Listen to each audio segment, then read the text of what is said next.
Today we're going to do a quick walkthrough on a rehab that we have going on. Drywall is just coming to the end, and paint and finish carpentry will start tomorrow.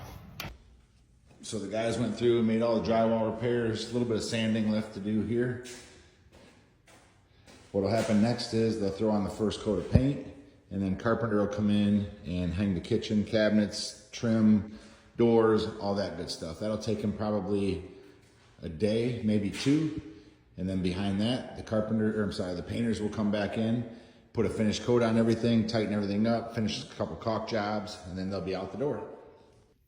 In between all that, next weekend, the carpet and laminate vinyl plank, all the flooring will go in.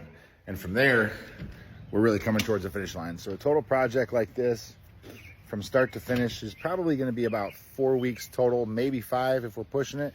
And that includes staging, cleaning, getting it on the market, photos, all that good stuff. If you'd like to learn more about how we've systemized our entire rehab process from start to finish, follow me to learn more.